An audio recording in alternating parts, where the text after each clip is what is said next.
નમસ્કાર મિત્રો, સ્વાગત છે તમારું અમારી ચેનલ ગુજરાત ન્યૂઝમાં।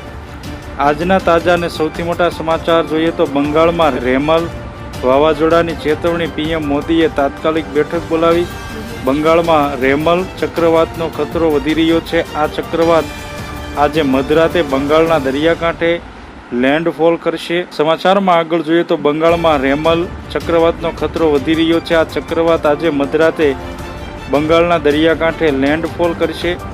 લેન્ડફોલ વખતે પવનની ગતિ કલાક દીઠ 120 થી 130 કિમી રહેવાની શક્યતા છે, જેના કારણે ભારે તબાહી થવાની સંભાવના છે। એનડીઆરએફની ટીમો તૈનાત। એનડીઆરએફના પૂર્વીય ક્ષેત્રના કમાન્ડર ગુરમિંદર સિંહે જણાવ્યું કે દક્ષિણ બંગાળમાં એનડીઆરએફની 14 ટીમો તૈનાત કરવામાં આવી છે। આ ટીમો ચક્રવાતથી બચાવ અને રાહત કામગીરી માટે તૈયાર છે। વહેલા જ પીએમ મોદીની બેઠક। બંગાળમાં ચક્રવાતના જોખમને ધ્યાનમાં રાખીને પીએમ મોદીએ તાત્કાલિક બેઠક બોલાવી છે। પીએમ મોદીએ ચક્રવાતથી બચાવ અને રાહત કામગીરીની સમીક્ષા કરી છે।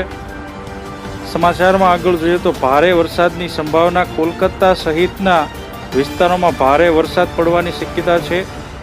આઈએમડીએ 26 અને 27 મે માટે કોલકાતા, હાવડા, નાદિયા અને પૂર્વ મેદિનીપુર જિલ્લાઓમાં ઓરેન્જ એલર્ટ જાહેર કર્યું છે, જ્યાં 80 થી 90 કિમીની ઝડપે પવન ફૂંકાય તેવી સંભાવના છે। ઉત્તર ઓડિશાના બાલાસોર, ભદ્રક અને કેન્દ્રપાડાના જિલ્લાઓમાં પણ ભારે વરસાદની આગાહી કરવામાં આવી છે। સમાચારમાં આગળ જોઈએ તો ચેતવણી।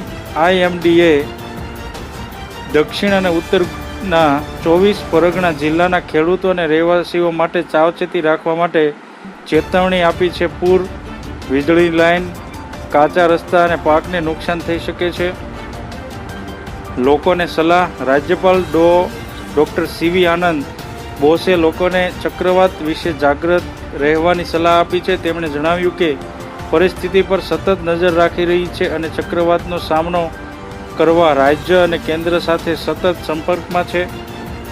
આથી જો તમે અમારી ચેનલમાં નવા છો તો અમારી ચેનલને સબસ્ક્રાઈબ કરી લેજો, જેથી તમને અમારા નવા વિડીયોની માહિતી મળતી રહે।